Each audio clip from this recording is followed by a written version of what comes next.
ये कहानी केवल मनोरंजन के उद्देश्य से बुक बाउंड नॉवल स्टोरी द्वारा प्रस्तुत की गई है।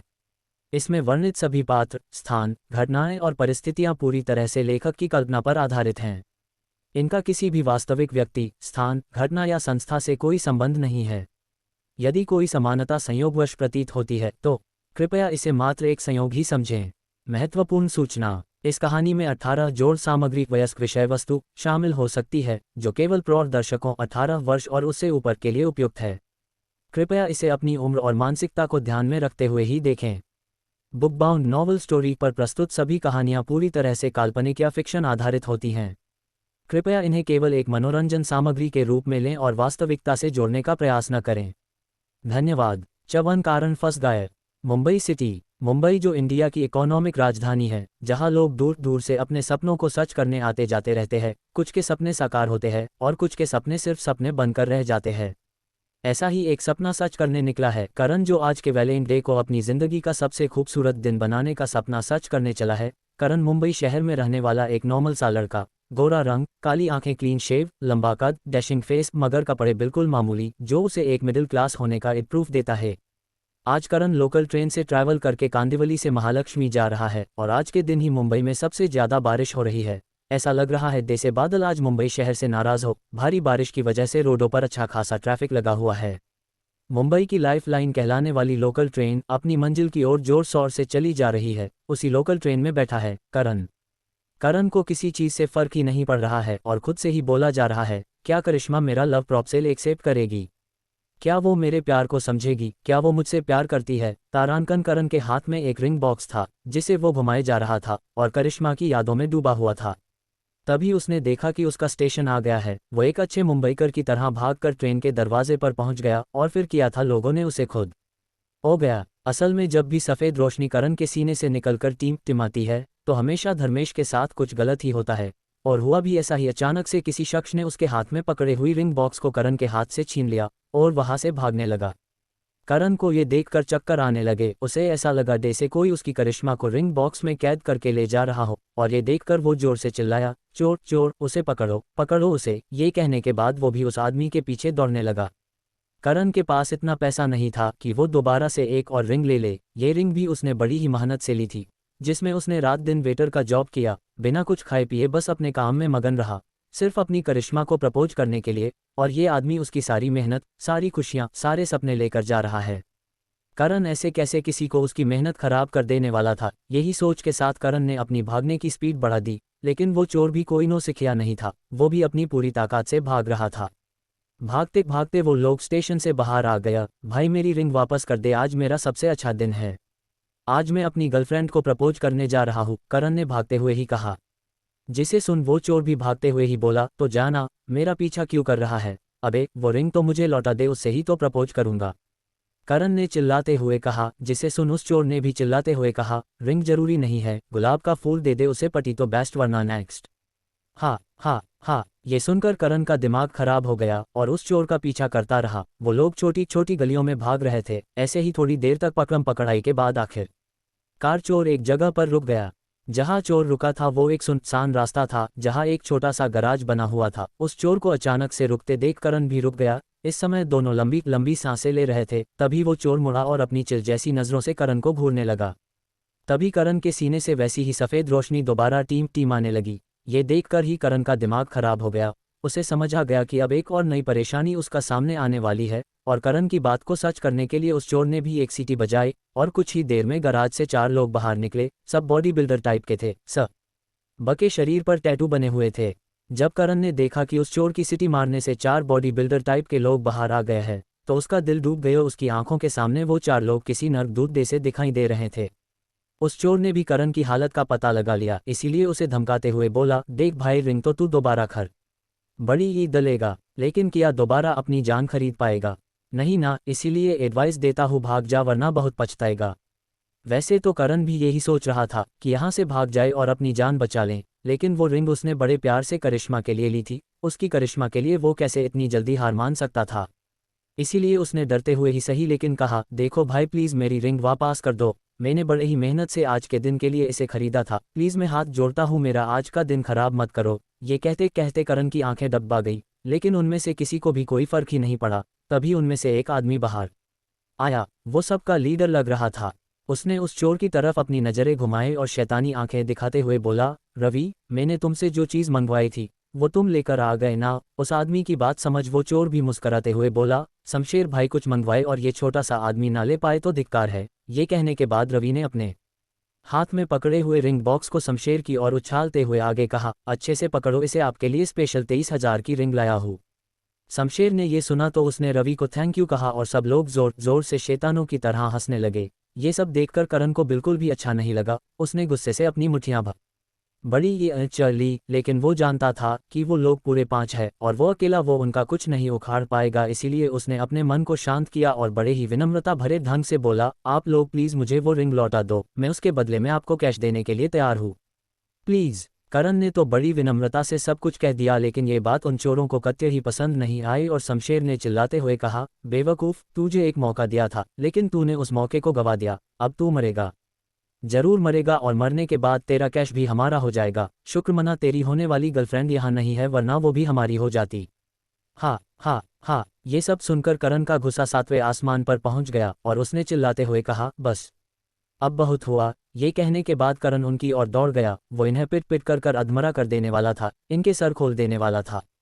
लेकिन करण को अपने पास आते देख भी शमशेर घबराया नहीं, बल्कि उसकी तो हंसी छूट गई और अपने बगल में खड़े एक आदमी से कहा, जाओ भाई जरा थोड़ा खेल कर आओ। ये बोलने के बाद शमशेर ने अपने गले पर अंगूठा फेरते हुए इशारा किया। वो आदमी शमशेर का इशारा समझ गया और अपने भारी भरकम शरीर के साथ वो करण को मारने दौड़ पड़ा। करण ने भी अपनी ओर किसी को आते देख लिया। उसने चिल्लाते हुए अपना मुक्का आगे बढ़ा दिया।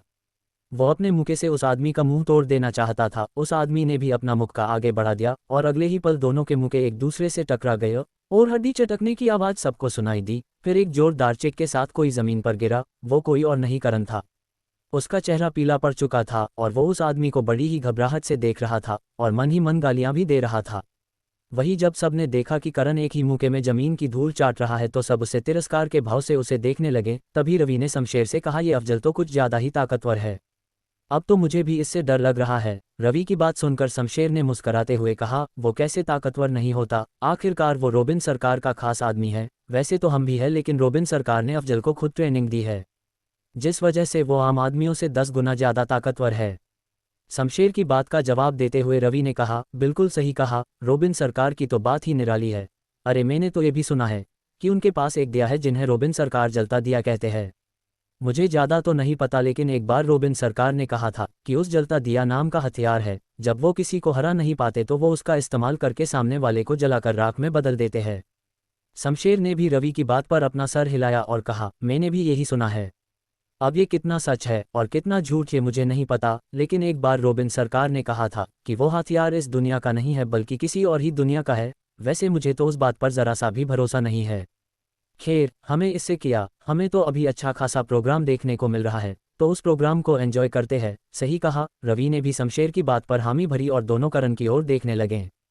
करण ने भी उनकी बात सुन ली थी और रोबिन सरकार का नाम भी सुन लिया था। अगर उसे पहले पता होता कि ये लोग रोबिन सरकार के दमी है तो वो यहाँ झकता भी नहीं। खैर, अब तो वो फंस गया था और अब वो कुछ कर भी नहीं सकता था। अफजल ने भी करण की ओर देखा और अपना एक और मुक्का करण की ओर बढ़ा दिया। करण ने जब ये देखा तो उसने डर से अपनी आंखें बंद कर ली, लेकिन जैसे ही उसने अपनी आंखें बंद की तो उसने खुद को एक बहुत बड़ी जगह पर पाया। हर जगह सफ़ेद धुआं ही धुआं था। करण ये देखकर घबरा गया। उसे समझ नहीं आया कि अचानक से ये सब क्या हो रहा है। तभी उसके कानों में किसी बहुत बड़े सांप की फुफकार सुनाई दी। उसकी फुफकार से पूरा धुआं तितर बितर हो गया। करण के भी पैर कांप उठे और जब उसने अपना सर आसमान की ओर किया तो उसका दिल कांप उठा। वहां उसे 2 गहरी नीली आंखें दिखाई दे रही थी। उन आंखों का आकार चांद जीतना था। अंडस्को अंडस्को अंडस्को अंडस्को अंडस्को अंडस्को अंडस्को। यह अचानक से करण को सांप की इतनी बड़ी बड़ी आंखें क्यों दिखाई दे रही है और कैसी जगह पर पहुंच गया है करण जहां सिर्फ सफ़ेद धुआं ही धुआं है। क्या करण ले पाएगा अपनी रिंग वापस या अफजल तोड़ देगा करण का सपना? चटू भाई बहन का प्यार। करण को आसमान में जैसे ही उसे 2 बड़ी बड़ी आंखें दिखी तो वो डर के मारे बेहोश हो गया। वही अफजल ने अपना मुक्का करण का मुंह तोड़ने के लिए बढ़ा दिया था तो तभी करण के सीने से दोबारा सफ़ेद रोशनी टिमटिमाने लगी। अफजल ने भी इस चीज़ को नोटिस कर लिया था, लेकिन उसे लगा कि शायद फ़ोन की फ्लैशलाइट होगी, इसीलिए उसने अपने मुक्के को रोका नहीं। लेकिन तभी करण के सीने से सफ़ेद रोशनी बाहर फूट पड़ी और सीधा अफजल के पास जाने लगी। अफजल ने जब कुछ अजीब सा देखा तो वो घबरा गया। सब लोगों ने भी उस चीज़ को देख लिया था कि तभी वो सफ़ेद रोशनी अफजल से टकरा गई, और जैसे ही वो रोशनी अफजल से टकराई, उसका शरीर जलने लगा और वो जोर जोर से चीखने लगा। उसका शरीर गल रहा था, जिसे देख शमशेर और उसके बाकी के आदमी डर गया और सब चिल्लाने लगे, ये क्या है? उसके पास किस तरह का हथियार है? अरे कैसा भी हो, लेकिन उसने अफजल को मार दिया, तो हमें क्या करना चाहिए? हर कोई इस वक्त शमशेर को ही देख रहे थे। वो शमशेर से जानना चाहते थे कि अब आगे क्या करना चाहिए। शमशेर खुद घबराया हुआ था। उसने अपने कदम पीछे करना शुरू कर दिया। उसकी दिल की धड़कन तो एक बार को अफजल की इतनी बुरी मौत देखकर रुक ही गई थी। सब लोगों ने जब देखा कि शमशेर यहाँ से भागने की तैयारी कर रहा है, तो वो लोग भी वहाँ से भागने लगे। लेकिन उन लोगों ने फैसला लेने में देर कर दी, क्योंकि वो सफ़ेद रोशनी सीधा उनकी ओर बढ़ गई और सबसे टकराने लगी और सबकी चीखें उस सान रोड पर गूंज उठी। सबके शरीर जलकर राख में बदल गया। किसी की एक हड्डी साबुत नहीं बची, सब धूल में बदल गई। लेकिन शमशेर वहां से भागने में कामयाब रहा। सबको मारने के बाद वो सफ़ेद रोशनी वापस करण के सीने में लौट गई। थोड़ी देर बाद करण को होश आया। उसने अपनी आंख खोली और अपने आसपास देखने लगा, लेकिन उसे दूर तक कोई दिखाई नहीं दिया, जिसे देख करण भ्रमित दिखाई देने लगा और खुद से ही बोला, क्या वो लोग भाग गया? लेकिन वो तो मुझे मारने वाले थे, तो कैसे हो? शायद वो मुझे डराकर भागना चाहते होंगे। ये बोलने के बाद करण उठा और अपने कपड़े झाड़ने लगा। इस समय करण का मुंह उतरा हुआ था। कपड़े झाड़ने के बाद करण ने एक लंबी सांस ली और निराश होकर वहां से जाने लगा। लेकिन तभी उसकी नज़र एक चीज़ पर गई, जिसे देख करण की आंखें चमक उठी और उसका चेहरा फूल की तरह खिल उठा। वो चीज़ कोई और नहीं, रिंग बॉक्स था, जिसे देख करण उस रिंग बॉक्स की ओर दौड़ पड़ा और रिंग बॉक्स को लेने के बाद उसने बॉक्स खोला, ये देखने के लिए कि उसमें रिंग है या नहीं, और उसके अंदर रिंग देखकर उसने एक चैन की सांस ली और रिंग को अपने सीने से लगा लिया। अगर वो मुझे डराकर भागना ही चाहते थे, तो रिंग बॉक्स को यहाँ क्यों छोड़कर भाग गया? शायद वो लोग इसे गलती से यही गिराकर भाग गया होंगे, करण ने मन ही मन कहा और आगे उनका मजाक उड़ाते हुए बोला, क्या गुंडा बनोगे रे तुम लोग? ये कहने के बाद करण वहां रुका नहीं और सीधा वहां से निकल गया। वो वहां रहकर रिस्क नहीं लेना चाहता था। अगर वो वापस आ जाते तो। यही सोच के साथ वो जब तक भागता रहा जब तक उसे कोई टैक्सी नहीं मिल गई। वहीं एक तरफ खाली रोड के पास दो खूबसूरत लड़कियां खड़ी थी, जिन्हें आते जाते लोग उनकी खूबसूरती निहारते हुए जा रहे थे। वहीं वो दोनों लड़कियों में से एक लड़की चिढ़ते हुए कहती है, हम यहाँ पर इनका इंतजार कर करके बोर हो रहे हैं, और ये लोग अभी तक आए ही नहीं है। ना ही करण आया है और ना ही उसकी करिश्मा, और हम पहले ही यहाँ पर आकर पागलों की तरह खड़े हैं। सच में अब तो हमारी इमेज अब इन लोगों के सामने खत्म ही समझो।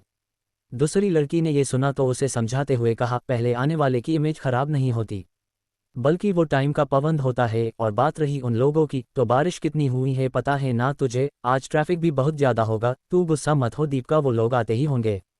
जब दीपिका ने ये सुना तो मुंह फुलाते हुए कहा, तू तो मुंह ही बंद रख खुशबू, जब देखो तब उनकी ही साइड लेती रहती है। ऐसा ही चलता रहा तो एक दिन ये दोनों तेरे सर पर नाचने लगेंगे। दीपिका की बात सुन खुशबू ने मुस्कुराते हुए कहा, वो बात तो बहुत दूर की है, लेकिन तू इतना गुस्सा करेगी तो तेरे चेहरे पर पिंपल्स आ जाएंगे।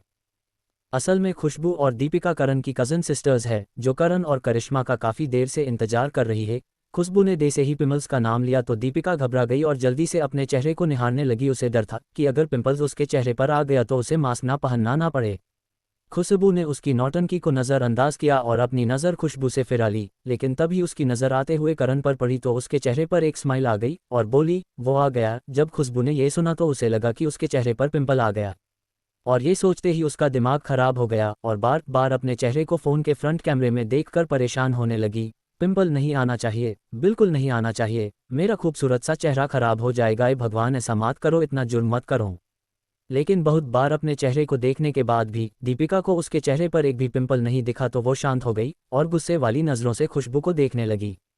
खुशबू ने उसे अपनी ओर गुस्से वाली नज़रों से निहारते हुए देखा तो उसने अपना सर निराशा में हिला दिया और मन ही मन बोली, ये सच में इतनी बेवकूफ़ है, या सिर्फ ये अटेंशन लेने के लिए ये सब नाटक करती है? खुशबू ने बेशक अपने मन में ये सब कहा, लेकिन ये बात वो खुशबू को बोलकर उसे नाराज़ नहीं करना चाहती थी। इसीलिए उसने उसे समझाते हुए कहा, पीछे देखो, करण आ रहा है, ना कि तुम्हारा पिंपल। खुशबू की बात सुन दीपिका ने पीछे मुड़कर देखा तो वहां से करण चलता हुआ उनके पास ही आ रहा था। ये देखने के बाद वो अपनी ही बेवकूफ़ी पर हंस पड़ी और बोली, अच्छा तो हमारा छोटा भाई आ रहा है, तो क्या हुआ, ये भी तो किसी पिंपल से कम नहीं है। दीपिका की ऐसी बात सुन के खुशबू भी हंस पड़ी। तभी करण भी उनके पास पहुंच गया और आते ही बोला, सॉरी यार, मुझे आने में लेट हो गया, रास्ते में एक छोटी सी प्रॉब्लम हो गई थी। करण इससे आगे कुछ कहता उससे पहले ही दीपिका ने कहा, हाँ हाँ, तुझे ही तो सारी प्रॉब्लम होती है, जिस वजह से तू हमेशा लेट हो जाता है। दीपिका की बात सुन करण खिसियाते हुए हंस दिया, लेकिन वही खुशबू की नज़र करण के हाथ पर पड़ी। उसके हाथ में चोट लगी हुई थी और हल्का हल्का खून भी दिख रहा था, जिसे देख खुशबू घबरा गई और बोली, भाई तुझे ये चोट कैसे लगी? जब खुशबू के मुंह से चोट का नाम सुना तो दीपिका भी करण के हाथ को देखने लगी और वो भी घबरा गई। करण जब अपनी दोनों बहनों को घबराते हुए देखा तो उसने अपना सर खुजाते हुए कहा, वो क्या है ना, मैं ट्रेन से आ रहा था तो उतरते समय मेरा पैर फिसल गया और ये चोट लग गई।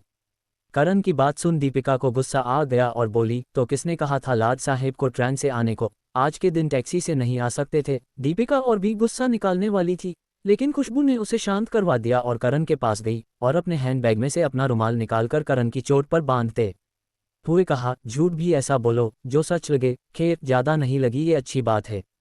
करण खुशबू की बात सुनकर सर मुस्कराने लगा। सच में उसकी बहन उसके झूठ को एक चुटकी में पकड़ लेती है। शायद इसे ही भाई बहन का सच्चा रिश्ता कहते हैं। जब खुशबू ने रुमाल बांध दिया तो करण को वो भी डांटने ही वाली थी कि तभी उनके पास एक ब्लैक कलर की कार आकर रुकी। जब तीनों ने ये देखा तो उनके चेहरे पर हल्की सी मुस्कान तहर गई। तभी उस गाड़ी की ड्राइवर सीट से एक लंबी टांगों वाली लड़की बाहर निकली। उसने पीले रंग का वन पीस पहना हुआ था, जिसमें वो काफी आकर्षक और सुंदर लग रही थी।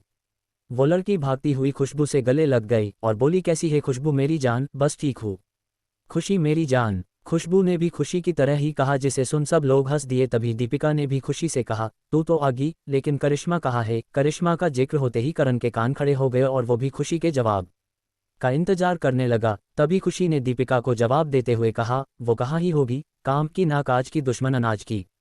खुशी ने इतना कहा ही था कि तभी गाड़ी का गेट दोबारा से खुला और उसमें से निकली एक बहुत सुंदर सी लड़की। उसके काले घने बाल जो कमर तक लहरा रहे थे, उसकी तारों जैसी आंखें जो अंधेरे में और चमक रही थी, उसके लाल लाल होठ जो गुलाब की खूबसूरती को भी मात दे दे, और उसकी पतली कमर जिसे छूने को किसी भी आदमी का मन मचल जाए, उसका मक्खन जैसा बदन जो उसकी ब्लैक ड्रेस पर और खूबसूरत लग रहा था, उसकी आकर्षक बनावट जो किसी मॉडल की भी न हो। अगर कहा जाए तो ये लड़की सीधा स्वर्ग की अप्सरा को भी मात दे सकती है। ये कोई और नहीं, करण की करिश्मा है। जब करण ने करिश्मा को देखा तो उसका दिल घोड़े की स्पीड से दौड़ने लगा। अगर दिल के पास पैर होते तो अभी तक मुंबई से दिल्ली पहुंच जाता।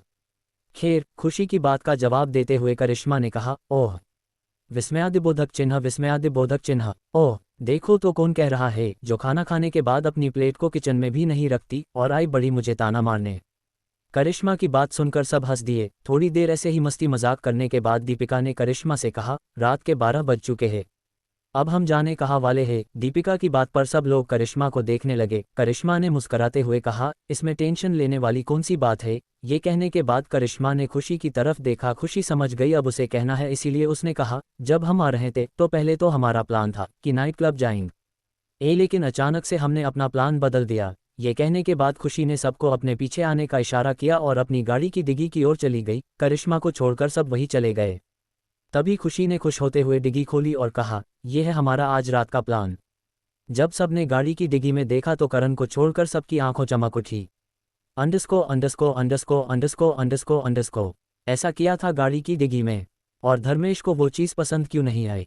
क्या आज करण करिश्मा को अपना बना पाएगा, या आने वाले है एक बड़ा मोड़? चतरी दिल टूट गए। जब सबने गाड़ी की डिग्गी में देखा तो सब खुश हो गए, क्योंकि गाड़ी की डिग्गी में बियर की बॉटल्स थी। दीपिका अपने आप को रोक नहीं पाई और उसने एक बोतल निकाल ली और अपने मुंह से उसका ढक्कन खोल बियर पीने लगी। बियर पीने के बाद दीपिका ने खुश होते हुए कहा, ऐसा लगता है करिश्मा को पता है कि किसको क्या पसंद है। करिश्मा ये सुनकर मुस्करा दी। तभी खुशी ने करण की ओर देखते हुए कहा, लेकिन हमारा करण तो रह गया, क्या इसके लिए मैं दूध ऑर्डर कर दूं?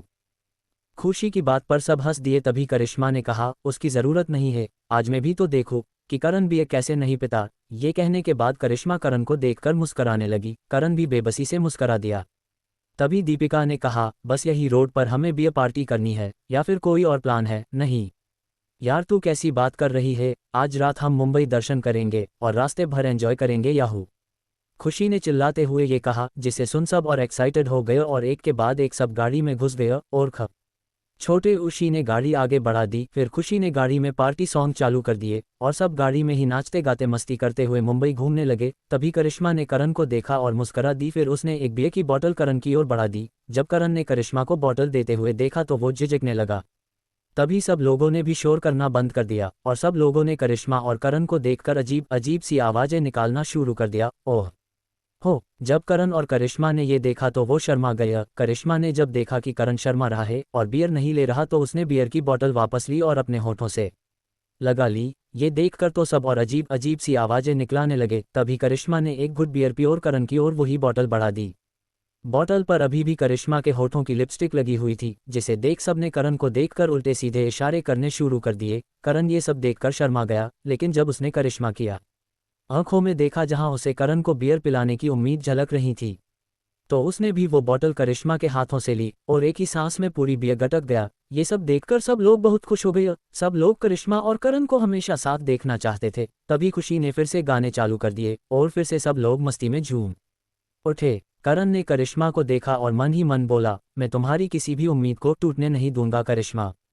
करण ने कहा। ऐसे ही सब लोग रात भर मुंबई दर्शन करने लगे। पहले वो लोग मरीन ड्राइव गए, उसके बाद गेटवे ऑफ इंडिया। ऐसे ही वो लोग रात भर घूमते रहे और उनकी गाड़ी आकार रुकी अंधेरी में। गाड़ी की ब्रेक खुशी ने अचानक मारी थी, जिस वजह से करिश्मा को झटका लगा और वो आगे की ओर जाने लगी। उसका सर सामने वाली सीट से टकराने ही वाला कि तभी करण ने उसके सिर के सामने अपना हाथ लगा दिया, जिसके वजह से करण के हाथ से करिश्मा का सिर टकरा गया। फिर करण ने करिश्मा की आंखों में देखते हुए कहा, मैं हमेशा तुम्हारी रक्षा करूंगा, तुम्हें कभी चोट नहीं लगने दूंगा। करिश्मा करण की बातें सुन भावुक हो गई। उसके चेहरे पर एक अलग ही तेज था। ऐसा लग रहा था जैसे करिश्मा करण की इसी बात का इंतजार कर रही हो। करिश्मा भी उसे कुछ कहना चाहती थी, लेकिन तभी खुशी ने कहा, करिश्मा तेरा दोस्त यही आने वाला था ना। करिश्मा ने खुशी की बात सुनी तो पहले तो उसने बाहर देखा, फिर कहा, हाँ यही आने वाला है। उसने मैसेज किया था मुझे, थोड़ी देर पहले बोल रहा था रास्ते में ही हूँ। जब करण और उसकी सिस्टर्स ने करिश्मा के दोस्त के बारे में सुना तो वो सब भी मत लगने लगे। तभी करिश्मा ने आगे कहा, आज उसका किसी ने नुकसान कर दिया है, इसीलिए थोड़ा लेट हो गया है वो। तुझे तो पता है ना, पूरे दिन बस अपने बिजनेस में ही लगा रहता है। करिश्मा की बात सुनकर सब करिश्मा को सवालिया नजरों से देख रहे थे कि तभी करण ने करिश्मा से पूछा, तुम्हारे दोस्त का नाम क्या है। तभी करिश्मा ने करण को देखा और कंफ्यूज होते हुए बोली, तुम भी हमारे साथ आए हो। ये सुनकर सब लोग हंसने लगे, यहाँ तक कि करण को भी हंसी आ गई और मन ही मन बोला, ना जाने ये लड़की कब सुधरेगी, बस हमेशा मजाक ही सूझता रहता है इसे। करण अपने मन में ये सब सोच ही रहा था कि तभी खुशी बोली, करिश्मा देख तेरा दोस्त बाइक से आ रहा है। अल्पविराम। जब सबने ये सुना तो सबने अपनी साइड की विंडो नीचे कर दी ताकि वो करिश्मा के दोस्त को साफ देख सकें, और सबने देखा कि एक लड़का बाइक से उनकी कार की ओर ही चला आ रहा है। करिश्मा ने जब उस लड़के को देखा तो उसने जल्दी से गाड़ी के गेट को खोला और उछल के बाहर निकल गई। उसके बाद सब लोग बाहर आ गए, सिर्फ खुशबू और करण के। तभी खुशबू ने करण से गंभीर लहजे में कहा, कहीं तुझसे देर तो नहीं हो गई। करण ये सुना तो वो मुस्करा दिया और गर्व से बोला, करिश्मा को मैं प्यार करता हूँ, लेकिन वो भी मुझसे प्यार करती है और ये सब जानते हैं।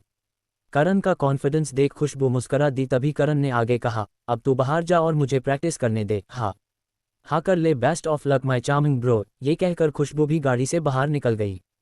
तभी धर्मेश ने वही रिंग बॉक्स बाहर निकाला और उसे खोलकर रिंग को देखते हुए बोला, आज ही वो दिन है जब मैं तुम्हें अपना बना लूंगा करिश्मा। मैंने हमेशा इसी दिन का इंतजार किया है, शायद ही कोई होगा जो तुम्हें मुझसे ज्यादा प्यार करता होगा। ये बोलकर करण अपनी उन यादों में खो गया जब वो दोनों एक साथ मस्ती किया करते थे। करण करिश्मा के लिए कुछ भी कर दिया करता था।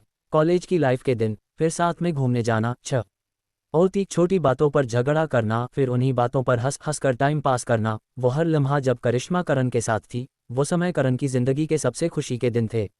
अपनी पुरानी यादों में डूबा करण झटके से अपने समय में आ गया और बोला, सपने देखने से पूरे नहीं होते, पूरे करने के लिए रिस्क उठाना ही पड़ता है, और आज मैं ये रिस्क उठाने जा रहा हूँ। ये सब बोलकर करण गाड़ी से बाहर निकला, लेकिन जब उसने सामने देखा तो वहाँ कोई नहीं था। फिर मुड़ा और मुड़ते ही करण की आंखें फैल गई। उसकी दिल की धड़कन रुक गई। हाथ में पकड़ी हुई रिंग अचानक से उसके हाथ से नीचे गिर गई। करण जिस लड़की को अपनी सारी जिंदगी मानता था, वो लड़की जिसके लिए करण एक पैर पर खड़ा रहता था, वो लड़की जिसे करण ने अपने सातों जन्म में अपनी बीवी मान लिया था, वो लड़की जिसके लिए करण अब कुछ कर सकता था, वो लड़की जिसके लिए करण रात दिन मेहनत करके रिंग लाया था, वो लड़की जो कुछ देर पहले उसे ऐसे रेट कर रही थी जैसे वो करण से कितना प्यार करती हो। अब वही लड़की किसी और लड़के की बाहों में लिपटी उसके होठों से होठ मिला रही थी। ये देखकर करण का पूरा शरीर कांपने लगा, उसके पैर लड़खड़ा गया। प्रकृति ने भी अपना मुंह मोड़ लिया और आसपास जोरों जोरों से हवाएं चलने लगी। आसमान में काले काले बादलों से इतनी जोर से बारिश होने लगी जैसे आज वो भी करण के साथ रोना चाहते हो। अगर सब लोग एक बिल्डिंग के नीचे खड़े नहीं होते तो सब भीग जाते। बिजलियों की गड़गड़ाहट से भी ज्यादा शोर इस वक्त करण के दिल में मचा हुआ था। वो एकटक करिश्मा को उस लड़के को चूमते हुए देखा जा रहा था। जब खुशबू ने उसे ऐसी हालत में देखा तो वो भी अपने आंसू न रोक पाए। करण को देखते ही दीपिका का भी पूरा मूड खराब हो गया। करण की आंखों से आंसू बह रहे थे, मगर इतनी बारिश में पहचान पाना नामुमकिन था कि वो रो रहा है या सिर्फ दुखी है। जब खुशी ने करण को ऐसे देखा तो उसको भी दिल ही दिल में दुख हुआ, क्योंकि वो समझती थी कि करण करिश्मा को कितना प्यार करता है, मगर वो कुछ कर ना पाए और मन ही मन में बोली, ऐ खुदा, ये तूने कैसा खेल खेला है, बनाया उसे मजनू और ये किसी और की लैला है। तभी करिश्मा उस लड़के से अलग हुई और सबको देखते हुए उस लड़के से सबका इंट्रोडक्शन करवाने लगी। ये दोनों खुशबू और दीपिका है, मेरी बेस्ट फ्रेंड, और उसे तो तुम जानते हो, ये मेरी बड़ी बहन खुशी है। ये कहने के बाद करिश्मा ने अपनी नज़रें करण की ओर कर दी और बोली, और ये खुशबू और दीपिका का भाई है करण। जब करिश्मा ने करण का इंट्रो करवाया तो खुशबू और दीपिका को गुस्सा आ गया और दोनों ने मन ही मन एक ही बात बोली, बेशर्म लड़की, अब तू करण को अपना दोस्त तक नहीं बता रही। थोड़ी देर पहले तो उसे प्यार से बियर पिला रही थी और अब उसे ऐसे देख कर रही है जैसे उसे जानती ही न हो। इस समय खुशबू और दीपिका का गुस्सा बढ़ता जा रहा था। वही करण को तो उसकी बातों से फर्क ही नहीं पड़ा। वो इस समय न सुन पा रहा था और न ही बोल पा रहा था। इस समय वो किसी लाश जैसा महसूस कर रहा था। एक इन तभी करण के सीने से फिर से सफ़ेद रोशनी टिमटिमाने लगी और जैसे ही ये एहसास करण को हुआ तो उसका और भी दिमाग खराब हो गया और अपने आसपास देखने लगा कि उसे किससे खतरा है कि तभी उसकी नज़र करिश्मा के बॉयफ्रेंड पर पड़ी, जो करण को ही घूरे जा रहा था। करिश्मा को बॉयफ्रेंड करण को बड़े ही ध्यान से देखे जा रहा था कि तभी उसकी भी नज़र करण के सीने पर पड़ी और उसकी आंखें हैरानी से बड़ी हो गई और अगले ही पल उसकी आंखों में चमक आ गई और मन ही मन बोला, जिसको ढूंढा गली गली वो मंजिल तो है मेरे सामने है खड़ी, जिसे पूरी दुनिया ढूंढ रही है उसे मैंने ढूंढ लिया। ये मन में कहने के बाद एक बड़ी सी मुस्कान लिए वो करण की ओर बढ़ गया। जब करण ने उस लड़के को अपने पास आते देखा तो वो सतर्क हो गया और एक कदम पीछे हट गया, लेकिन वो लड़का लपक कर करण से गले लग गया। जब सबने करिश्मा के बॉयफ्रेंड को ऐसे करते देखा तो सब कंफ्यूज हो गए। तभी करिश्मा ने सबको समझाते हुए कहा, उन्हें सबसे मिलना अच्छा लगता, उनका अंदाज मिलनसार है, he is a perfect man. Karishma की बातें सुनने के बाद भी किसी को मुट्ठी भर भरोसा नहीं हुआ कि कोई लड़का करण से मिलनसार है। उनके हिसाब से तो वह करण को जला रहा है। तभी करिश्मा का बॉयफ्रेंड करण से अलग हुआ और करण की आंखों में देखकर बोला, करण, नीड्स टू मीट योर, वैसे मेरा नाम है रॉबिन सरकार।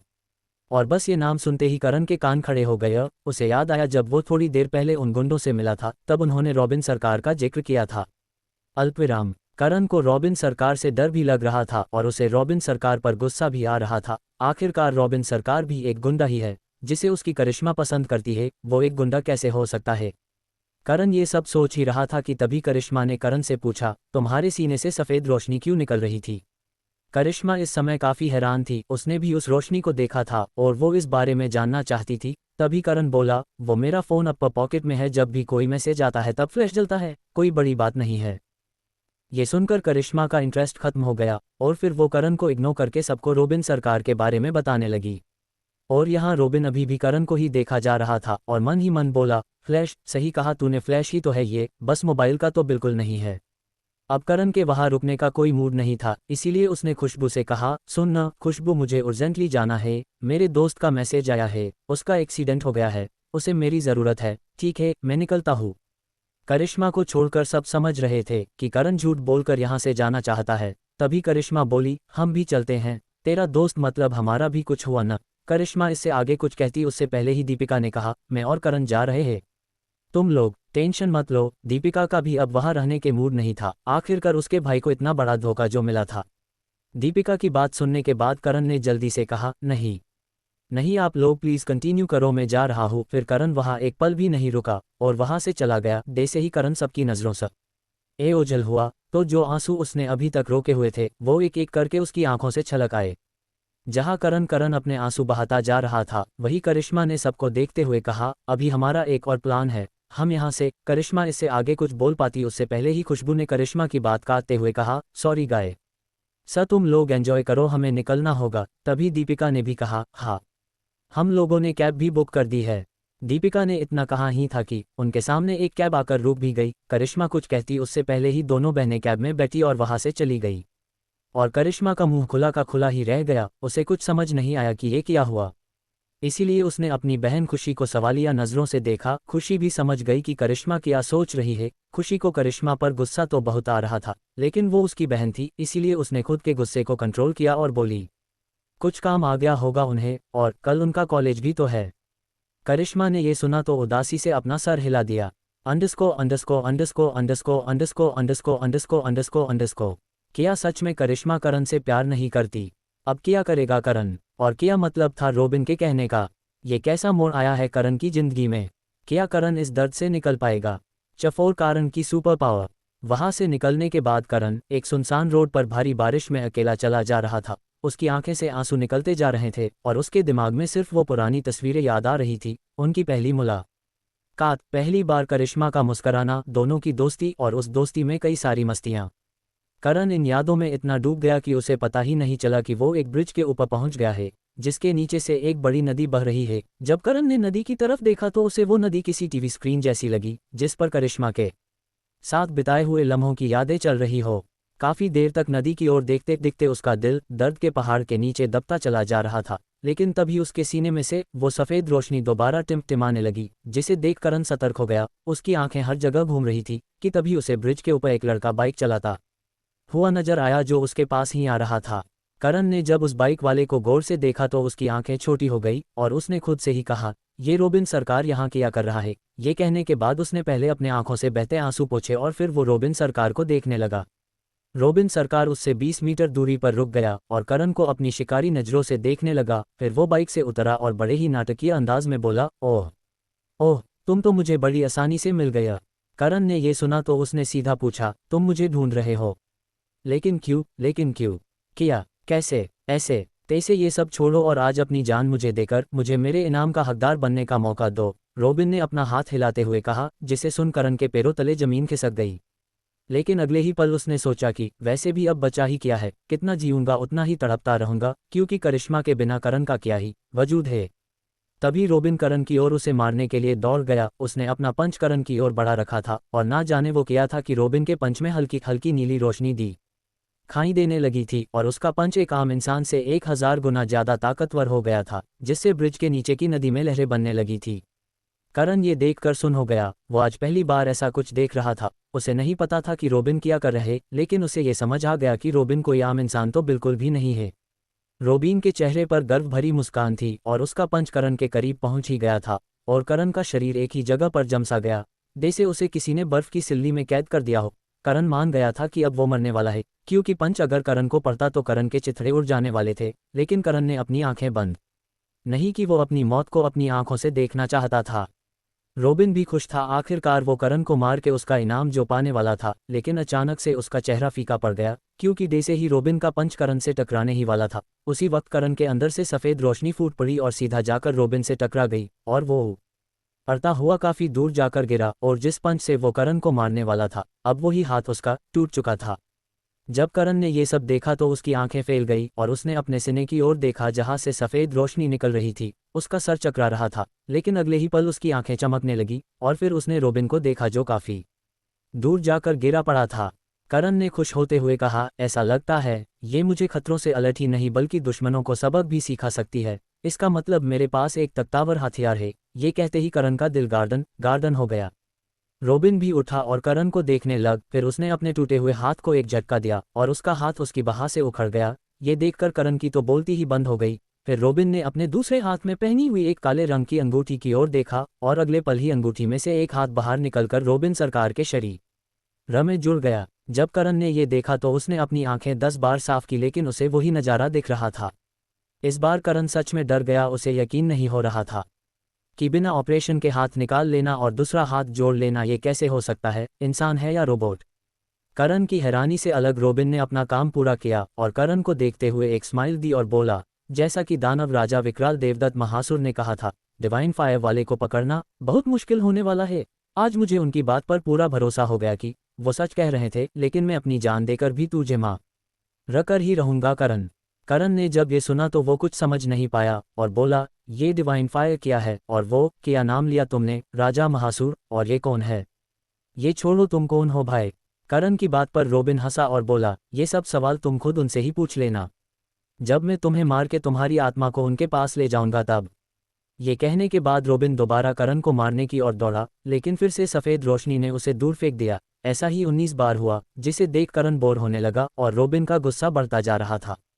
तभी रॉबिन ने दांत पिसते हुए कहा, मुझे अपना जलता दिया हथियार इस्तेमाल करना ही पड़ेगा। करण को रॉबिन की बात समझ नहीं आई, लेकिन वो समझ गया कि अब कुछ बड़ा होने वाला है।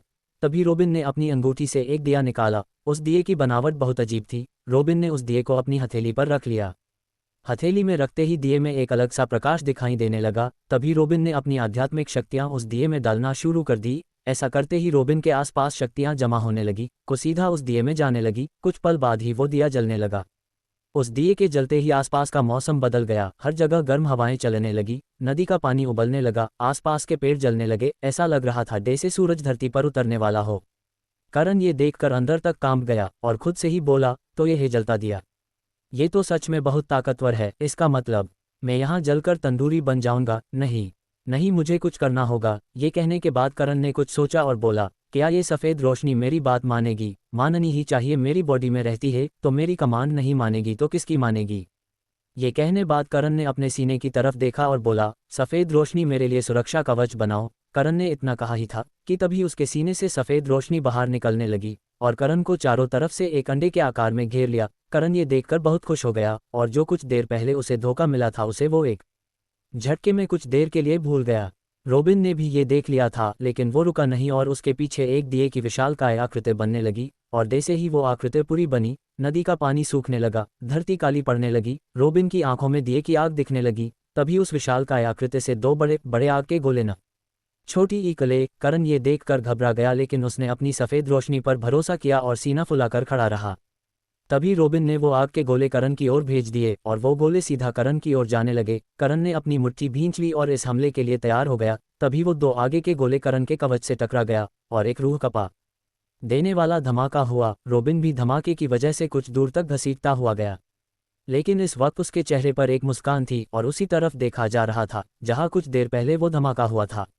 इस समय वहां सिर्फ धुआं ही धुआं था, लेकिन ब्रिज पर दरार आने लगी थी। ये देखकर रोबिन ने हंसते हुए कहा, आखिरकार हमने अपने सबसे बड़े दुश्मन को मार दिया, अब कोई भी हमारा काल नहीं बन सकता। दानव राजा मैंने अपना। रोबिन आगे कुछ कहता उससे पहले ही उसका चेहरा फीका पड़ गया, क्योंकि जो हमला उसने करण पर किया था, इस हमले से करण को कुछ भी फर्क नहीं पड़ा और वो तो बड़े आराम से अपने हाथ पोछे करके रोबिन को देख रहा था, जैसे उसका मजाक उड़ा रहा हो। करण भी हैरान था कि उसके पास इतनी बड़ी शक्ति है जिसे वो आज जान पाया है, और इस ताकत से करण हैरान कम और खुश और उत्साहित ज्यादा था। वही रोबिन का सर फटा जा रहा था। उसने अपनी आधी से ज्यादा ताकत उस हमले में इस्तेमाल कर ली थी और अब उसके पास सिर्फ एक ही रास्ता था, जिसे सोचकर ही रोबिन के हाथ कांपने लगे, लेकिन मन ही मन में बोला, ये तुझे करना ही होगा रोबिन। अगर तू इसे आज मार देता है, बेशक तेरी भी जान चली जाएगी, लेकिन तू अपने दल के काम तो आएगा। सारे दानव तुझे अनंत काल तक याद रखेंगे। इतना कहने के बाद उसने पूरी हिम्मत दिखाई और करण को देखते हुए बोला, आज बेशक मेरी जान चली जाए, लेकिन तू भी यहाँ से जिंदा नहीं जाएगा। ये कहने के बाद वो कुछ मंत्रों का जाप करने लगा और उसका शरीर धीरे धीरे हवा में उड़ने लगा। करण को कुछ समझ नहीं आया कि अब रोबिन क्या करने वाला है। वैसे तो करण को कुछ समझ नहीं आ रहा था कि उसके साथ आखिरकार हो क्या रहा है, लेकिन उसे मजा बहुत आ रहा था अपनी सफ़ेद रोशनी की ताकत से। जहाँ करण अपनी नई शक्तियों से इतना खुश था, वही रोबिन हवा में उड़ने लगा था। उसने अपनी अंगूठी से एक खंजर निकाला। उस खंजर पर एक भयानक राक्षस का मुंह बना हुआ था, जो देखने भर से ही इंसान की रूह कंपा दे। करण भी बड़े गौर से ये सब देख रहा था। उसे समझ नहीं आ रहा था कि रोबिन उस खंजर का क्या करने वाला है। तभी रोबिन ने वो खंजर सीधा अपने गले में घुसा दिया। ये देख करण की सांसें रुक गई, उसकी आंखें बाहर निकलने को आई। तभी रोबिन ने आसमान की ओर देखा और जोर से चिल्लाया, खून की पुकार। उसके इतना कहते ही जमीन कांप उठी। करण का सफ़ेद रोशनी से बना कवच भी कांप गया। तभी आसमान से एक लाल रंग की रोशनी निकलकर सीधा रोबिन पर गिरी और एक ही झटके में रोबिन के शरीर के चिथड़े उड़ गई। लेकिन रोबिन के शरीर का खून वही रुका रहा, उसका आकर किसी इंसान जैसा था। तभी आसपास शक्तियों का भंवर बनने लग और रोबिन का खून चमकने लगा जैसे कोई हीरा हो और धीरे धीरे उसका आकर बढ़ने लगा। वो बढ़ते हुए 100 मीटर का बन गया और करण का सफ़ेद रोशनी का कवच चटकने लगा, जिसे देख करण की सांसें फूलने लगी और बोला, ये खून की पुकार है या मेरी मौत की पुकार। करण ये सब सोच ही रहा था कि तभी उस बड़े से खून के आदमी ने अपना आकार बदल दिया। अब वो एक बड़े जहरीले लाल सांप जैसा दिखने लगा और जैसे ही वो बड़ा सा सांप बना, करण का सफ़ेद रोशनी का कवच उस सांप से निकलता दबाव को झेल नहीं पाया और उसमें दरारें आना शुरू हो गई और कुछ ही पल में वो एक आरचक की बॉल की तरह टूट गया। अंडस्को अंडस्को अंडस्को अंडस्को अंडस्को अंडस्को अंडस्को अंडस्को अंडस्को। क्या अब करण बचा पाएगा खुद को, या रोबिन का ये हमला कर देगा करण की जिंदगी का अंत? और कौन है रोबिन और कैसी भयानक शक्तियां हैं ये, और क्यों है करण रोबिन के दल का सबसे बड़ा दुश्मन, और क्या है करण की सफ़ेद रोशनी का राज? इन सब सवालों को जानने के लिए पढ़ते रहे। च5 में भी प्यार करती हूँ। रोबिन के खून से बने सांप की दबाव से करण का सफ़ेद रोशनी का कवच टूट गया, जिसे देख करण का दिल जोरों से धड़कने लगा। करण वहां से भागना चाहता था, लेकिन उस सांप से इतनी ज़्यादा शक्तियां निकल रही थी कि करण अपना एक कदम भी आगे नहीं बढ़ा पा रहा था। वही वो सांप हवा में नाच रहा था और करण को देखकर फुफकार रहा था। उस सांप की फुफकार से करण की हड्डियां चटकने लगी, जिससे करण की जोरदार चिक निकल गई। करण इस समय अंदरूनी तरीके से जख्मी हो चुका था और उसने मान लिया था कि आज उसका आखिरी दिन है, लेकिन इस समय भी उसे करिश्मा का चेहरा याद आ रहा था, जो उसके जख्मों पर किसी मलहम की तरह काम कर रहा था। तभी खून से बना सांप हवा में रुक गया और करण की ओर बढ़ने लगा। जैसे वो आगे बढ़ रहा था, ब्रिज की हाल आता और होती जा रही थी।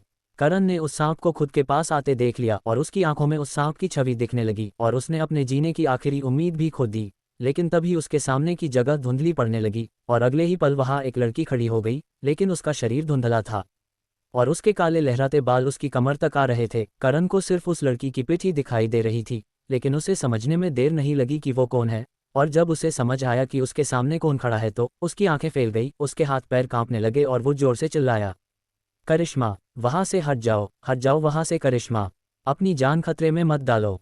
करण की बात पर करिश्मा ने ध्यान नहीं दिया, बल्कि उसने अपने हाथों को अजीब तरीके से हिलाना शुरू कर दिया और उसके शरीर के पास गुलाबी रंग की शक्तियां इकट्ठा होने लगी। फिर करिश्मा ने अपनी हाथ की एक उंगली को अपने माथे के बीच में रख दिया। उंगली रखते ही करिश्मा के माथे पर 5 जलते हुए पंख दिखाई देने लगे और उसकी आंखों में जलती हुई आग की लपटें जो उस सांप को जला देना चाहती हो। फिर करिश्मा ने जोर से चिल्लाया, फायर फोनक्स सोलो अटैक। करिश्मा ने दे से ही इतना कहा कि उसके ऊपर एक आग का भंवर बनने लगा और उस आग की गर्मी से खून से बना हुआ सांप जो करण को मारने के लिए आ रहा था, उसकी रफ्तार कम हो गई। उसके खून से धुआं निकलने लगा। जब सांप को यह एहसास हुआ तो उसने एक जोरदार फुफकार निकाली, लेकिन तभी आग के भंवर से एक विशालकाय फोनिक्स उड़ता हुआ बाहर निकला। उसके बाहर आते ही उस सांप का दबाव कम हो गया, जिसे देख खून से बने सांप नाराज हो गया और करण को छोड़ उस फोनिक्स से लड़ने चला गया। फोनिक्स भी अपनी आग से भरी आंखों से उस सांप को देख रहा था और वो भी उस सांप की ओर उड़ गया। और जब दोनों एक दूसरे से टकराए तो एक दिल दहला देना वाला धमाका हुआ। करिश्मा ने करण को अपनी शक्तियों से कवर कर लिया था ताकि वो करण को इस धमाके से बचा सके। उस धमाके से ब्रिज पूरी तरीके से टूट गया और नदी में गिरने लगा। नदी का पानी भी सूख गया, आसपास की पूरी जगह बर्बाद हो गई। करिश्मा ने जल्दी से करण को देखा, जो उसे ही बड़ी बड़ी आंखों से देख रहा था। करिश्मा ने उसकी हैरानी को नज़रअंदाज किया और उसे उठाकर हवा में उड़ गई। करण बहुत कुछ पूछना चाहता था, लेकिन हवा में उड़ने के वजह से वो कुछ बोल नहीं पाया। वो हैरान था कि करिश्मा के पास भी इतनी भयानक शक्तियां हैं, लेकिन उससे भी ज़्यादा वो करिश्मा को देखकर हैरान था, क्योंकि उसका शरीर धुंधला होता जा रहा था। वो कुछ समझ पाता कि तभी करिश्मा करण को एक बहुत बड़ी बिल्डिंग के ऊपर लेकर आ गई। उस बिल्डिंग की छत से आधी मुंबई दिख रही थी। करण जैसे ही वो छत पर उतरा तो उसने सबसे पहले करिश्मा को देखा। इस समय करण के आंखों में हजारों सवाल थे। करिश्मा ने भी उसकी आंखों को पढ़ लिया। करिश्मा ने एक लंबी आह भरी और करण से बोली, क्या हुआ, कोई सवाल नहीं करोगे? करण ने जब ये सुना तो उसने भी करिश्मा की तरह ही सवाल करते हुए कहा, क्या तुम मुझे कुछ नहीं बताओगी? करिश्मा करण की बात पर मुस्करा दी। तभी करण ने कहा, तुम मेरी सफ़ेद रोशनी के बारे में जानती हो? करिश्मा ने ये सुना तो अपना सर निराशा में हिलाकर बोली, नहीं, मैं नहीं जानती। करिश्मा की बात सुन करण उदास हो गया, लेकिन फिर भी उसने सवाल किया, वो रोबिन कौन था और उसके पास इतनी भयानक शक्तियां कैसे थी? और तुम्हारे पास भी ये शक्तियां हैं, लेकिन कैसे? और वो मुझे मारना क्यों चाहता है? उसने मुझे अपना सबसे बड़ा दुश्मन बताया, ऐसा क्यों? करण के इतने सारे सवाल सुनकर करिश्मा का सर दर्द होने लगा, इसीलिए उसने समझाते हुए कहा, रोबिन एक दानव था जो दूसरी दुनिया से आया हुआ था, सिर्फ तुम्हें मारने के लिए। सिर्फ रोबिन ही नहीं, बहुत सारे दानव अलग अलग प्लैनेट पर तुम्हारी खोज कर रहे हैं। करिश्मा इस समय काफी गंभीर लग रही थी और करण हैरान, क्या कहा दानव, अलग प्लैनेट? करण बोलने ही वाला था कि ये सब फालतू की बातें हैं, ऐसा कुछ नहीं होता। लेकिन थोड़ी देर पहले हुआ हादसा उसे याद आने लगा। क्यों रोबिन किसी दानव राजा की बात कर रहा था? उसने अपनी जान देकर भी मुझे मारने की इच्छा रखी। बड़ी ईरा खुद भी करण के पास अजीबोगरीब शक्तियां हैं और करिश्मा की शक्तियां भी उसने देखी। वो इन सब चीजों को नज़रअंदाज नहीं कर सकता था, इसीलिए उसने करिश्मा की बात मान एक लंबी सांस ली और करिश्मा से बोला, लेकिन वो लोग मेरे पीछे क्यों पड़े हैं? मैंने उनका क्या बिगाड़ा है? करिश्मा ने ये सुना तो वो भी भ्रमित लगने लगी और बोली, ये तो मुझे नहीं पता, मुझे सिर्फ तुम्हारी रक्षा करने के लिए कहा गया था। करिश्मा की ना सुनकर करण फिर से उदास हो गया, लेकिन जब करिश्मा ने उसकी रक्षा करने की बात की तो उसे कुछ समझ नहीं आया और बोला, मेरी रक्षा करने का लिए बोला गया था, लेकिन किसने? करण की बात का जवाब देते हुए करिश्मा ने कहा, यह ऑर्डर मेरे पिता ने दिया था। अब ये मत पूछना क्यों दिया था, क्योंकि मैं भी ये नहीं जानती। करण बार बार ना सुनकर झेप गया और बोला, ये नहीं जानती, वो नहीं जानती, तो तुम जानती क्या हो? मैं तुम्हें जानती हूँ। करिश्मा ने मुस्कराते हुए कहा, जिसे सुन करण का तो चेहरा लाला पड़ गया, लेकिन तभी उसकी दिमाग में एक चीज़ आई और बोला, तुम तो रॉबिन से प्यार करती थी ना, और तुमने उसे ही मार दिया, क्या तुम्हें ज़रा सा भी अफसोस नहीं हो रहा? करण की बात सुनकर करिश्मा ने अपना मुंह सड़ा लिया और बोली, मैं और उससे प्यार? छी बाबा, मौत मंजूर है, लेकिन रॉबिन। ये कहने के बाद करिश्मा ने अपना मुंह उल्टी करने जैसा बना लिया, जिसे देख करण का दिमाग काम करना बंद कर गया और कुछ समय पहले की करिश्मा और रॉबिन को किस करते हुए याद करने लगा। उसे समझ नहीं आ रहा था कि जिस लड़के को करिश्मा इतनी शिद्दत से चूम रही थी, अब उसी के नाम पर उल्टी जैसा मुंह क्यों बना रही है। शायद करिश्मा ने करण के दिमाग में चलते विचारों को पढ़ लिया और उसे समझाते हुए बोली, जो रॉबिन को प्यार करती है वो करिश्मा है, मैं नहीं। करण ने ये सुना तो वो और भ्रमित हो गया और बोला, वो करिश्मा है तो तुम कौन हो? करिश्मा ने ये सुना तो बड़ी बेफिक्री से कहा, मैं करिश्मा हूँ। अब करण का दिमाग खराब हो गया और वो चिल्लाने ही वाला था कि तभी करिश्मा ने उसे समझाया, मैं तुम्हें सब समझाती हूँ, ध्यान से सुनो, मैं इस दुनिया से नहीं हूँ और ना ही तुम इस दुनिया से हो। जब तुम्हें इस दुनिया में भेजा गया तब मेरी आत्मा का एक छोटा सा हिस्सा धरती लोक की करिश्मा के अंदर भेज दिया गया ताकि मैं तुम्हारी रक्षा कर सकूं।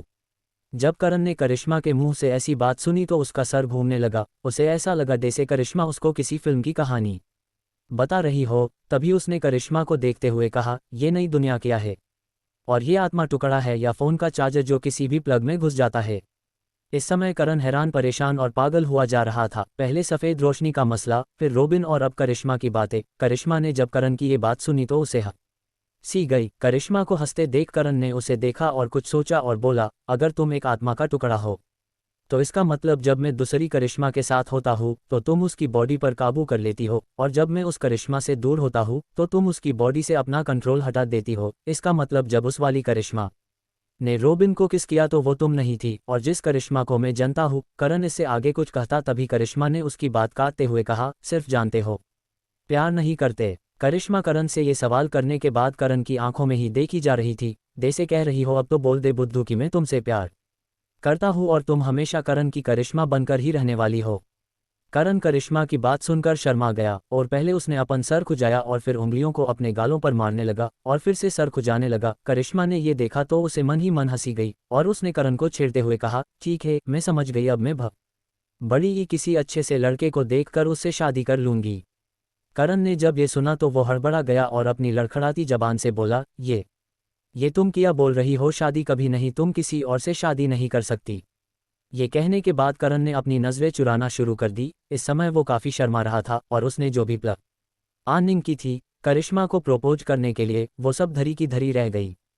करिश्मा ने जब ये सुना तो उसके चेहरे पर एक हल्की सी मुस्कान तहर गई और करण के चेहरे को अपने हाथों से पकड़कर अपनी तरफ करके आंखों से इशारा करने लगी, जैसे कह रही हो, मैं शादी क्यों नहीं कर सकती।